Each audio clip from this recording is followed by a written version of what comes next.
I always like a rematch because they've been able to go away, think about what they're good at and what they're not good at, and they come back even stronger.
Respect shown in the middle of the ring by both boxers. Here we go, we start this contest. 5 2-minute rounds of vacant Empress Featherweight Championship fight. Very loud and proud in there from both sets of fans.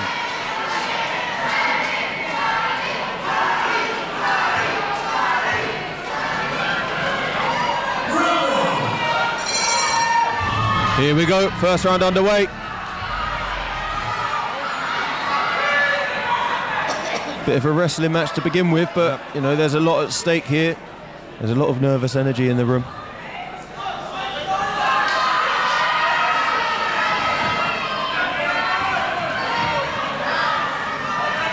Carly Berry is clearly the taller fighter here. She's really got to try and use her range to her advantage. Whereas Tang has to try and work out a way inside here. Perhaps she'll have a better success just trying to sort of use her head movement and sort of being a bit more agile on the way in. Cagey start to the first round for both.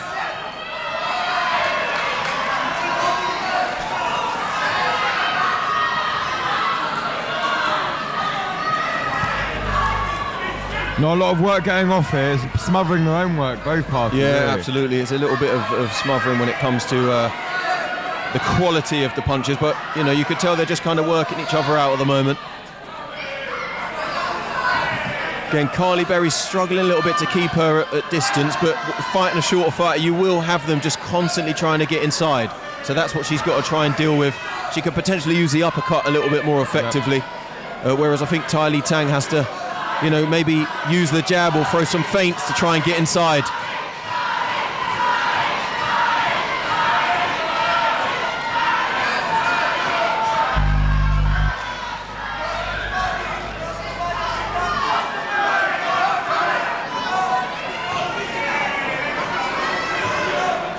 I feel like Tai Lee might have slowed down slightly here. It is quite early on in the fight, but again, with the nervous energy and the constant, you know, getting struck with a jab as you try and get inside is going to always be quite taxing on the boxer. Absolutely. I think she needs the end of this round to sort of recuperate. Yeah. There you go, a little punch at the end of the bell there. Well, at the end of the round, it's not an easy round to score, isn't it? Scoreboard at all. I'm going to have to score my first 10-10 of the evening, I think. I can't really... there's nothing for me to give to either of them. I can't score it possibly in a way. I think you could certainly see what both of them are trying to do, but I wouldn't say either of them had more success than the other in this early stage of the fight. Absolutely. So that's a 10-10 for me, so that's 4 open rounds to play for. It's almost like that round didn't exist, I should say, right now on the scorecards anyway. Yeah, it's like they can almost start again right now, can't they? Because I don't think the judges have been able to see or make a decision on that round personally. Yeah.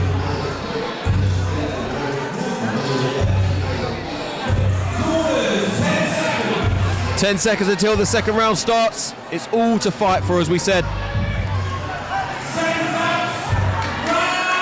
Berry really has to try and use her height to an advantage here.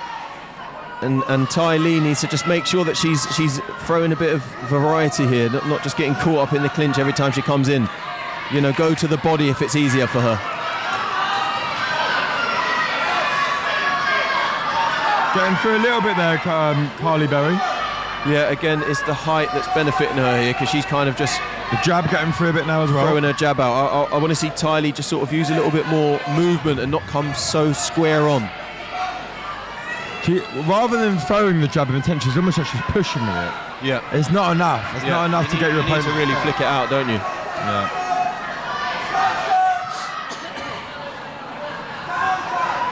Oh, nearly there, nearly through there by Ty Lee. Just missed the chin of Carly Berry.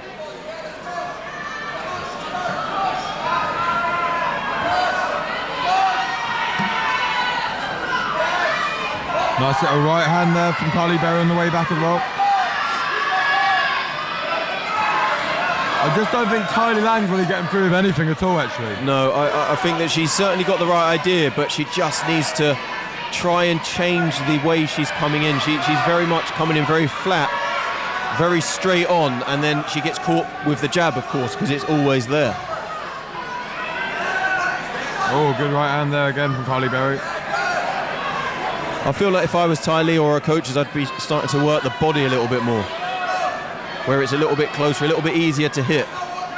Especially when Carly throws that jab out, you know, she opens up the left side of her body for some hooks.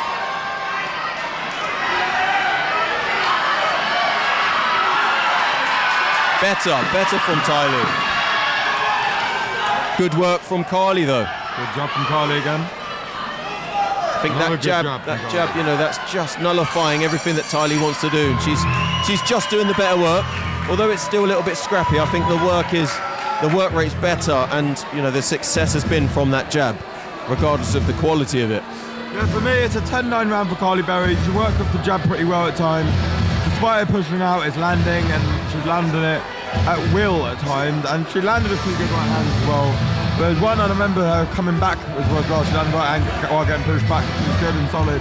So for that alone, she'll win the round. Ty Lee landed, I think, a half decent shot towards the end of the round on the rope side, that side of the ring, but other than that, she hasn't had any success at all over the 2 rounds. So for that reason alone, it has to go to Carly Berry, in my opinion.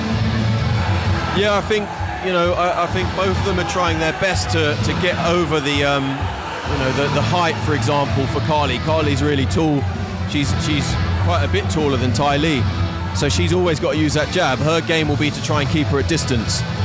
Whereas Ty Lee needs to just, you know, a bit more of a peekaboo style. She needs to be able to kind of come in at different angles and try and sort of try different varieties of punches and combinations to get through Carly Berry's height advantage. So we go into the 3rd round of this vacant Empress Featherweight Championship bout.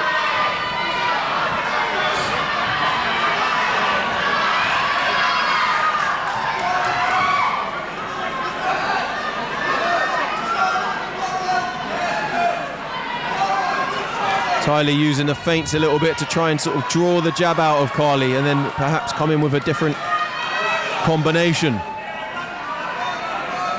But jab for jab, I think it's always clear that Carly's gonna have the, you know, the more success. She really needs to start thinking about what other punches she could throw here. Yeah. Because it's almost like what she's trying to do is going against her. Yeah.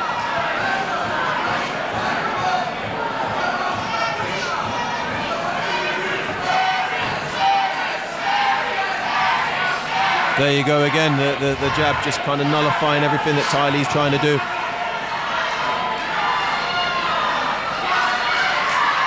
Good work from Carly there, spinning Ty Lee into the corner and then throwing some punches. That obviously always looks good to the judges. Thinking about her ring craft there.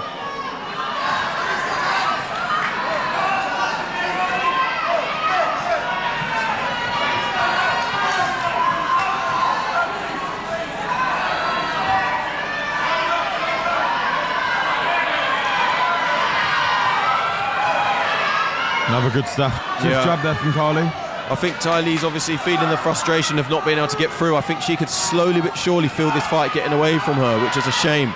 But she needs to think about how to stop that jab constantly coming out. Because that's what Carly's able to have so much time to think about it. Yeah. You know, she's not having to think much further than I've just got to keep flicking this jab out.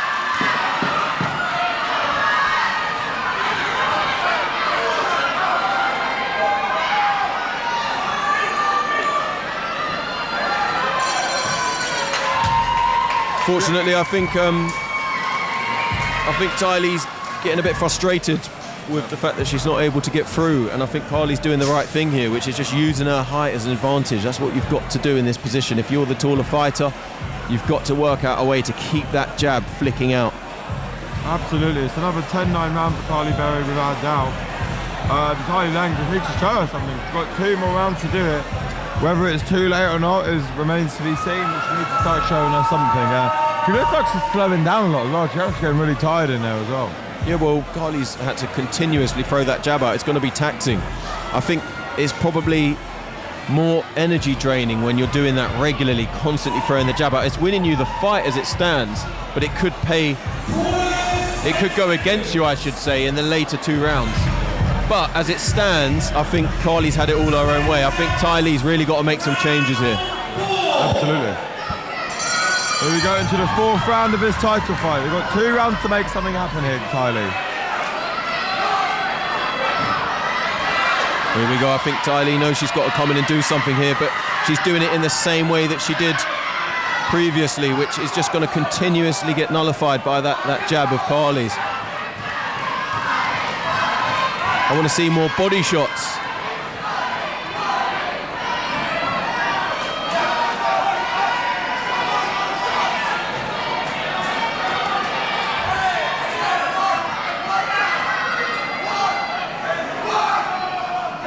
Good body shot, there you go.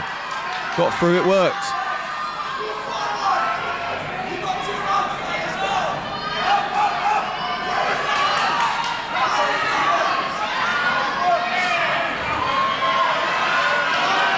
Ty Lee's trying her best to kind of close the distance here, but she gets met with a jab every time from Carly. She needs to keep up the hard work though if it's going to work.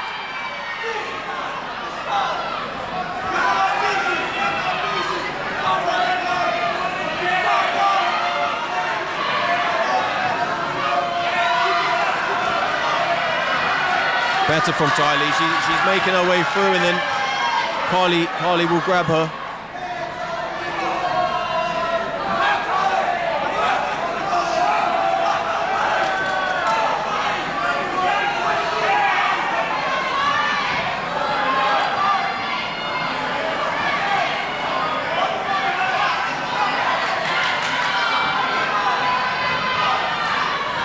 We cannot knock Ty Lee for effort here, can we? She really is giving her everything.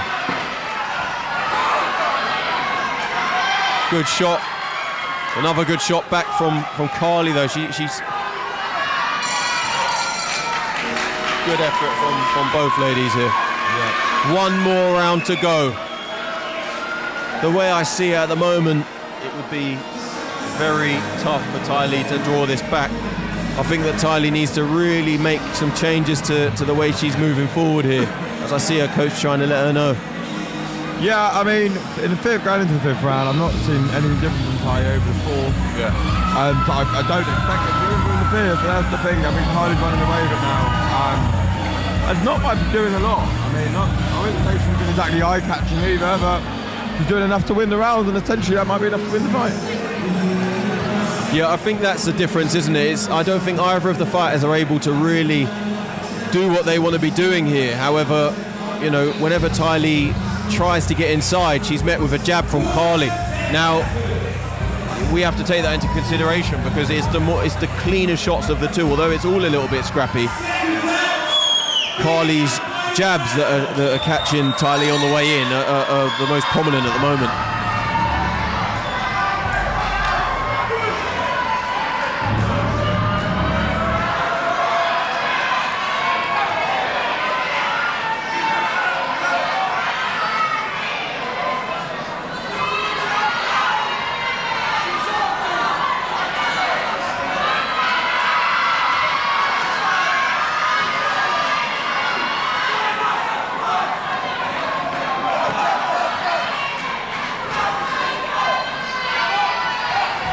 Looking like more of the same again in this round. Carly working off the jab again, snapping the head back of Ty Lee a couple of times there. And then holding when she needs to, you know, which the ref is pulling her up about, but it isn't necessarily something it's not illegal to do. You know, you can use it as a tool, which you know, Carly is right now. But she's just, I'll tell you what, she's used her distance well. You know, she's used the height difference well, as she should. She's done everything she should do in that, and now it's still scrappy. But at the same time, she's doing the better work of the two.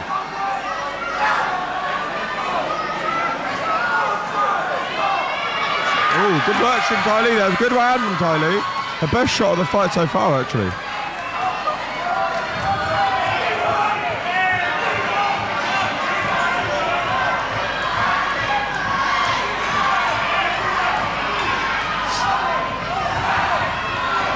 Just touching that jab, and then she's kind of waiting for Ty Lee to come in. It's almost like it's too predictable at this stage, but better. Good shots from Carly there.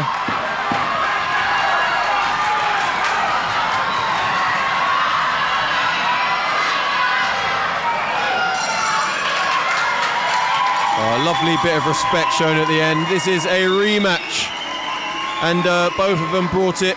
I think, you know, huge respect to them both. I'm glad that they're showing respect to each other, not that there would be any reason for them not to. I think that stylistically, unfortunately, the height advantage that Carly had was just a little bit too much for Ty Lee. Something to go back to the drawing board and work on with her team on how to get in a little bit more when it's against a taller fighter. It certainly isn't an easy task. And unfortunately, I don't think she did enough to secure that victory. Yeah, 16 minutes of war shared by both women. It's great to see the respect there because they deserve it. Despite it might not be the most eye-catching, they both put a lot into it. There's a lot of shots thrown, a lot of pushing one another back. You can see they're both physically very tired. Both work very hard, so credit to both. They put on a show for the Empress Championship in the featherweight division.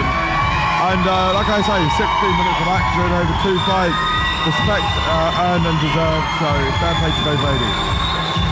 Yeah, couldn't agree more. I think that, you know, they deserve the applause that they're getting. They deserve the crowd going wild for them. I think that they have come in and really give everything there. Unfortunately, it just wasn't enough for me when it comes to Ty Lee's working on the inside. And again, it really is difficult to get in when a fighter's taller than you and just flicking out that jab the whole time. However, you know, it's something to go back to the drawing board and come back stronger on.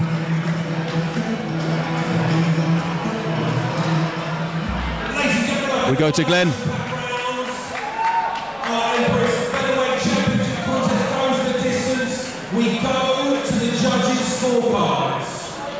Scorecards read 49, 46, 50, 45 and 50, 45 in favour of your winner, and now the BOXA Fight League Empress Featherweight Champion,